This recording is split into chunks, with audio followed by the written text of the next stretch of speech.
Regime শেষ করে দিলেন। আমি মিজান বলছি, এমন কোন আমল আমাদের মধ্যে ছিল না, এমন কিছু আমরা করি নাই আল্লাহর জন্য যে আল্লাহ পাক বদরের সাহাবীদের মতো বিজয় আনি দিবেন আমাদেরকে। আল্লাহ পাক এমন কিছু আমরা করতে পারি নাই, কিন্তু বিজয় আল্লাহ পাক দিয়েছেন। কারণ কখনো কখনো আল্লাহ পাক বিজয় দিয়া বলে এবার আমল কর। সুবহানাল্লাহ করেন। এতদিন গুনাহ করেছ, প্রথম কাদের নামাজ পড়ছো পাঁচেরই বাঁধিয়া, সুদের কারবার একটাও ছাড়া নাই, ঘুষের কারবার ছাড়া নাই, জানা বেবিচার ছাড়া নাই, দুর্নীতি ছাড়া নাই, সব কাজ তুমিও করেছ, হজও করেছ, নামাজও পড়েছ। তোমাকে আমি দেওয়ার মতো কিছুই ছিল না, কিন্তু আমি আল্লাহ দয়া করলাম। দয়া, এই দয়ার পিছনে শহীদদের রক্ত আছে, ঠিক না?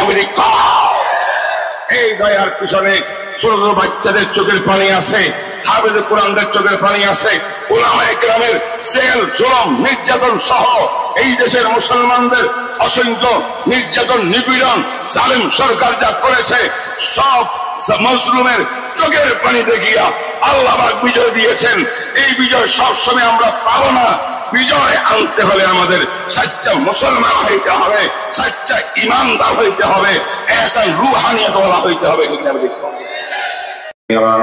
كثيرا أما بعد فأعوذ بالله من الشيطان الرجيم بسم الله الرحمن الرحيم يا أيها الذين آمنوا ادخلوا في السلم كافة ولا تتبعوا خطوات الشيطان إنه لكم عدو مبين صدق الله مولانا العظيم জামে ইসলামিয়া দারুল হক ইফতাহ ও হিফজ সমাপনকারী ছাত্রদের দস্তারবন্দি উপলক্ষে তৃতীয় বার্ষিক ইসলামী মহাসম্মেলন আজ 7 ফেব্রুয়ারি 2025 এই মুবারক নুরানি মাহফিলে এতক্ষণ পর্যন্ত বক্তব্য রেখেছিলেন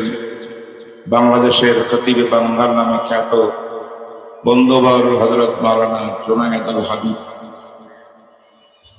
আল হাবিব সাহেবের বয়ানের কিছু অংশ বাকি আছে।